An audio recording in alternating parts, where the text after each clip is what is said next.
नमस्कार। आपका अखबार के YouTube चैनल पर आपका स्वागत है। मैं हूं प्रदीप सिंह। असम के मुख्यमंत्री हेमंत बिस्वा शर्मा एक नया काम कर रहे हैं।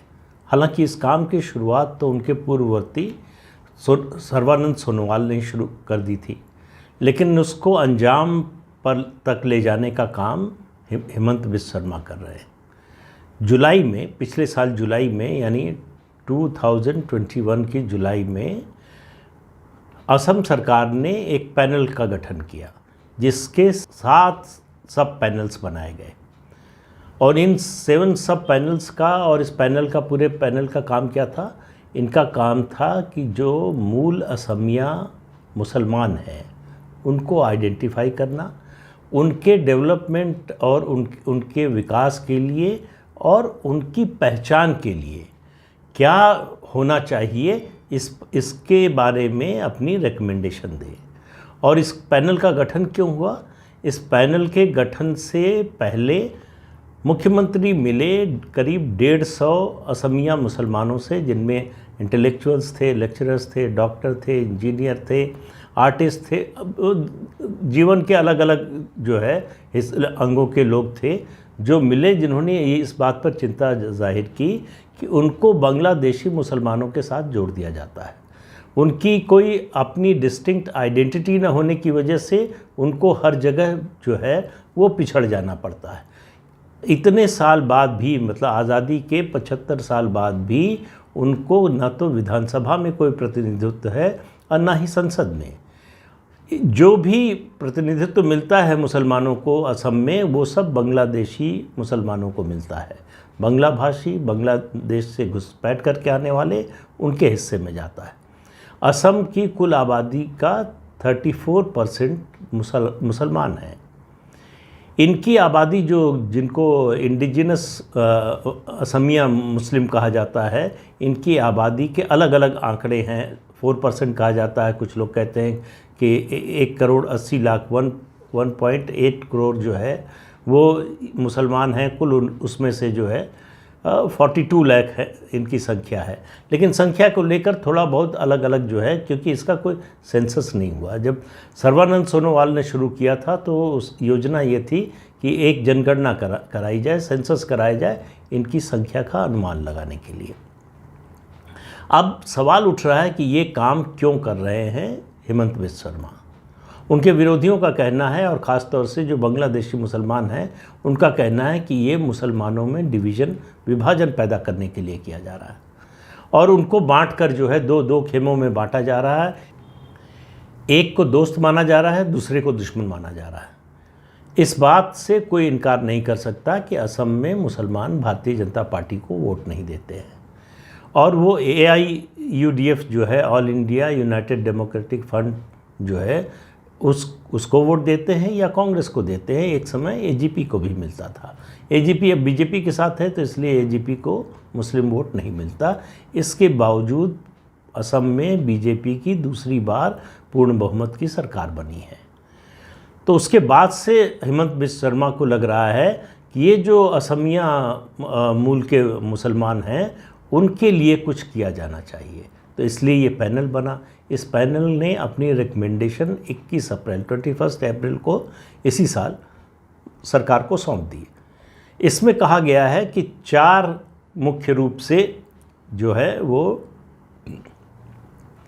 इसमें कहा गया है कि मुख्य रूप से 4 ऐसी कैटेगरीज़ हैं असमिया मुसलमानों की, जिनके बारे में सोचा जाना चाहिए। उनके विकास के बारे में, उनकी भाषा के संरक्षण के बारे में, उनकी बोली के संरक्षण के बारे में, उनके जो ऐतिहासिक उनकी धरोहर है उनको विकसित करने के बारे में। और उसके अलावा लोअर असम में धुबरी में एक विश्वविद्यालय खोला जाना चाहिए। उसके अलावा कई और विश्वविद्यालयों में उनकी एक पीठ जो है स्थापित की जानी चाहिए, जिस पर उन पर रिसर्च हो सके। लेकिन बात इसकी वजह से समस्या नहीं है। जो विरोध हो रहा है वो विरोध इसलिए हो रहा है कि सरकार ने तय किया, एक तो इस पैनल की रिकमेंडेशंस को स्वीकार कर लिया है। जो 4 कैटेगरीज बताई हैं उनमें 2 हैं गोरिया और मोरिया। ये दोनों जो है अपर असम में ज़्यादातर रहते हैं। देशी जो है तीसरी जो कैटेगरी है वो लोअर असम में उनकी संख्या ज़्यादा है। इसी तरह से चौथी जो उनकी कैटेगरी है वो है जुलाहा की, जो टी गार्डन्स और उसके आसपास रहते हैं। तो इसलिए ये जुलाहा जो कैटेगरी है, इनके लिए प्रपोज़ल ये है कि इनको टी गार्डन के जो ट्राइब्स हैं उनका दर्जा दे दिया जाए, उनमें शामिल कर दिया जाए। अब इन सब के लिए जो रिकमेंडेशन है पैनल की, एक अधिसूचना जारी करे और संविधान के अनुच्छेद 333 आर्टिकल 333 के तहत एक नया प्रावधान बनना चाहिए जिससे इनको संसद और विधानसभा में रिप्रेजेंटेशन मिल सके। और लेकिन सबसे ज़्यादा जो विरोध हो रहा है वो विरोध हो रहा है इनको अलग आइडेंटिटी कार्ड या सर्टिफिकेट जारी करने पर। कहा यह जा रहा है कि इनको अलग आइडेंटिटी कार्ड या सर्टिफिकेट जारी किया जाएगा तो उससे इनकी अलग पहचान बनेगी, उससे इनको सरकारी योजनाओं में लाभ देने में मदद मिलेगी, क्योंकि इससे पहले तक अभी तक जो है सरकारी योजनाओं में का इनको लाभ मिलता नहीं था। पैनल ने कहा है कि इनको स्थानीय असमिया बोलने वाले लोगों के रूप में मान्यता दी जाए और इनके वेलफेयर के लिए, इनकी आइडेंटिटी इस्टेब्लिश करने के लिए, इस सब के लिए एक अलग डायरेक्टरेट या अथॉरिटी बने और इनकी पहचान के लिए एक परिभाषा दी है इस पैनल ने, जिसको हेमंत बिस्व शर्मा की सरकार ने एक्सेप्ट कर लिया है। मुख्यमंत्री ने कहा है कि जो भी रिकमेंडेशंस हैं वो इम्प्लीमेंट करने योग्य है, इसलिए सरकार इनको इम्प्लीमेंट करेगी।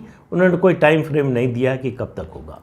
अब दो तरह के सवाल इस पूरे मुद्दे को लेकर उठ रहे हैं। एक ये कि इनकी कोई जनगणना नहीं हुई तो इसलिए एग्जैक्ट नंबर नहीं पता है कि है कितने।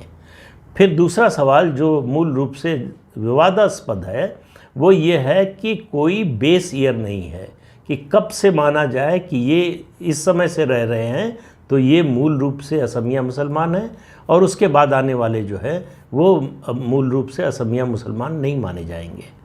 और जो ये मूल रूप से असमिया मुसलमान हैं ये आज़ादी के पहले से अपना जो है जुड़ाव असम से मानते हैं। इनका कहना है कि उससे बहुत पहले से वो यहाँ के बाशिंदे हैं, यहाँ के रहने वाले हैं। लेकिन सवाल ये है कि परिभाषा क्या हो, मूल असमिया है कौन, इसकी परिभाषा क्या हो और कैसे तय हो। पैनल ने क्या रिकमेंडेशन किया है परिभाषा के बारे में ये अभी स्पष्ट नहीं है, लेकिन सरकार ने उस परिभाषा को एक्सेप्ट कर लिया है। अब इसका विरोध जो है होना शुरू हो गया है। All India United democratic front ने जो है इसका विरोध किया है कि ये मुसलमानों को बांटने की, दो हिस्सों में करने की कोशिश है। ये सरकार जो है ये बता रही है ये मुसलमान हमारे दोस्त हैं और ये मुसलमान हमारे दुश्मन हैं। ये दो कैटेगरी बनाई जा रही है। सरकार का कहना है कि कुछ नहीं है, हम जो मूल असम के लोग हैं उनकी आइडेंटिटी, उनकी भाषा, उनके कल्चर को बचा कर रखने के लिए ये कदम उठा रहे हैं। उनकी किस तरह से उपेक्षा हुई है इसका सबसे बड़ा प्रमाण ये है कि पिछले 70-75 सालों में इस समाज से न तो कोई सांसद बना है न ही विधायक बना है। तो इसके बारे में भी सरकार विचार कर रही है कि इनको संसद और विधानसभा में प्रतिनिधित्व कैसे दिया जाए, किस रूप में किया जाए, इस पर भी विचार होना चाहिए। पैनल की रिकमेंडेशन ये भी है कि अगर राज्य सरकार विधान परिषद बनाती है तो उसमें इनको जो है प्रतिनिधित्व के मामले पर सहानुभूतिपूर्वक विचार होना चाहिए।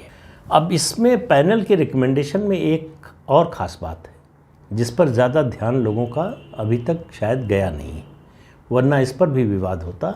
इसमें ये भी कहा गया है कि जनसंख्या नियंत्रण, पॉपुलेशन कंट्रोल की नीति भी लागू की जानी चाहिए सख्ती से। अब ये स्पष्ट नहीं है कि केवल इस वर्ग के लिए कहा गया है या पूरे प्रदेश के लिए कहा गया है। क्योंकि ये पैनल बना ही था मूल असमिया मुसलमानों के लिए, तो ये माना जा रहा है कि उन्हीं के लिए कहा गया होगा। लेकिन अभी सरकार की ओर से इस पर कोई स्पष्टीकरण नहीं आया। सरकार का ये कहना है और इस पैनल का भी ये मानना है कि ये अलग आइडेंटिटी मिलने से, उनको एक निदेशालय मतलब डायरेक्टरेट या अथॉरिटी बनने से होगा ये कि असम अकॉर्ड का जो क्लॉज 6 है उसके तहत इनको प्रोटेक्शन मिलेगा, सुरक्षा मिलेगी, सेफ गार्ड मिलेगा कॉन्स्टिट्यूशनल, एडमिनिस्ट्रेटिव और लेजिस्लेटिव मामलों में। तो उससे इनके विकास में, अब देखिए ये बात, इस बात से तो कोई इनकार नहीं कर सकता कि बीजेपी को कोई रास्ता निकालना है इस मुस्लिम वोट बैंक में डिवीज़न का, कि कैसे हो। हालांकि इनकी संख्या बहुत बड़ी नहीं है, ये इनका कंसंट्रेशन कहीं एक जगह नहीं है, पूरे असम में, अपर असम, लोअर असम और टी गार्डन के एरिया में ये फैले हुए हैं, बटे हुए हैं, किसी एक जगह नहीं है। अब जो विरोध कर रहे हैं उनका एक बड़ा मुद्दा और बड़ा वाजिब मुद्दा है। उनका कहना है कि सालों से ये असमिया मुसलमान और बांग्लादेशी मुसलमान साथ रह रहे हैं। एक व्यक्ति ने कहा कि 4 पीढ़ी पहले हम बांग्लादेश से घुसपैठ करके आए थे, तब से यहाँ रह रहे हैं। अब हम असमिया बोलते हैं, असमिया में हमारी पढ़ाई हुई है, भाषा बोलते हैं, यहाँ के रहने वाले हैं, नागरिक हैं, और मूल असमिया परिवारों में हमारी शादियाँ हुई हैं। तो हमारे बच्चे क्या होंगे? वो मूल असमिया माने जाएंगे या बांग्लादेशी मुसलमान माने जाएंगे? तो ये जो मुद्दा है, पैनल ने इसके बारे में कोई रिकमेंडेशन दी है, ये अभी तक सामने आया नहीं है। सरकार के लिए ये मुद्दा सुलझाना ज़्यादा मुश्किल होगा, बल्कि मुझे लगता है इस पूरी व्यवस्था में सबसे ज़्यादा मुश्किल ये होगा कि उन लोगों के बारे में क्या राय होगी, किस तरह से तय होगा कि अगर आपस में शादी ब्याह हुआ है, बच्चे हुए हैं, तो उनकी पहचान क्या होगी? वो बांग्लादेशी मुसलमान माने जाएंगे या असमिया मुसलमान माने जाएंगे, मूल रूप से जो यहाँ के रहने वाले हैं? तो ये मुद्दा है। लेकिन हेमंत बिस्वा शर्मा ऐसे मामलों को सुलझाने में उनको एक महारत हासिल है, विवाद के मुद्दों को। अभी आप देखिए, उन्होंने असम और मेघालय का सीमा विवाद सुलझा दिया। उसके अलावा अब मिज़ोरम से भी बात हो रही है, अरुणाचल प्रदेश से भी बात हो रही है। इस पर मैंने एक डिटेल में वीडियो बनाया था, उसमें बताया था कि कैसे इन सभी राज्यों, नॉर्थ ईस्ट के जितने राज्यों से असम की सीमा लगती है, उन सब से बॉर्डर डिस्प्यूट को हल करने के लिए किस तरह की पहल की है और किस तरह की कामयाबी मिल रही है। अभी केंद्रीय गृह मंत्री अमित शाह ने भी इसके लिए बड़ी तारीफ़ की असम के मुख्यमंत्री की, कि उनकी पहल से, उनकी कोशिश से, और उसमें इस बात का ध्यान रखा है हेमंत बिस्वा शर्मा ने कि किसी दूसरे, मतलब असम के अलावा जो राज्य हैं, उनको ये न लगे कि हम छोटे हैं इसलिए हमसे छीन लिया गया, हम पर दबाव डाला गया। उन्होंने जनरस होकर जो है अपनी ओर से उदारता दिखाते हुए असम का हिस्सा ज़्यादा देने की, अगर उनकी मांग है दूसरे राज्य की, तो वो इलाका देने का काम किया है। इसलिए ये समझौता हो पाया। आगे भी समझौते की बातचीत चल रही है और लगता है कि अगले 1.5-2-2.5 सालों में असम से लगने, जिन राज्यों की सीमा लगती है नॉर्थ ईस्ट के, उन सब का बॉर्डर डिस्प्यूट जो है, बाउंड्री डिस्प्यूट, वो बाउंड्री डिस्प्यूट, बॉर्डर नहीं कर, उनका बाउंड्री डिस्प्यूट जो है वो हल हो जाएगा। ये मुद्दा भी आने वाले समय में बड़ा मुद्दा बनने वाला है। ये केवल असम तक सीमित नहीं रहेगा, ये असम के बाहर भी जाएगा। मुसलमानों में ये जो डिवीज़न है, इसके बारे में और बहुत से लोगों का मानना है कि मुसलमानों में जो पढ़ा लिखा क्लास है और जो अनपढ़ गरीब क्लास है, उसमें भी भेद करना चाहिए, उसमें भी एक डिवीज़न होना चाहिए।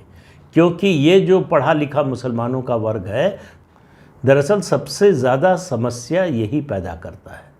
इन्हीं की वजह से सारी समस्याओं की जड़ ये जो कटमुल्लों का साथ देते हैं, ये लोग जो अल्लाह के इस्लाम की बजाय मुल्ला का इस्लाम चलवाने का काम करते हैं, इसलिए समस्या ये लोग हैं।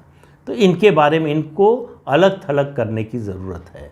अब इसमें कितनी सफलता मिलेगी, कितना बदलाव आएगा, क्या उनकी सोच में बदलाव आएगा? सरकार के ये सब करने के बाद भी 8 साल से नरेंद्र मोदी की सरकार मुस्लिम वेलफेयर के लिए जितना काम कर रही है, उतना किसी सरकार ने नहीं किया।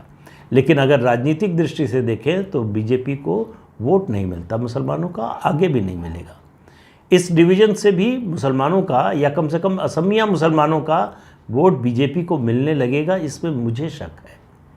शायद इस उम्मीद में हेमंत बिस्वा शर्मा कर रहे हैं, मतलब जो और दूसरे कारण हैं उनके अलावा एक ये भी कारण होगा कि उनका वोट उनको बीजेपी को मिलेगा। लेकिन मुझे तो बहुत शक है कि ऐसा होगा। हो जाए तो बड़ी अच्छी बात है, लेकिन मुझे उम्मीद नहीं है। तो इस अंक में इतना ही। अगले अंक में फिर मिलेंगे किसी नए मुद्दे के साथ। तब तक के लिए इजाज़त दीजिए। नमस्कार। आपसे अनुरोध है कि चैनल देखिए, शेयर कीजिए, लाइक कीजिए और सब्सक्राइब ज़रूर कीजिए। नमस्कार।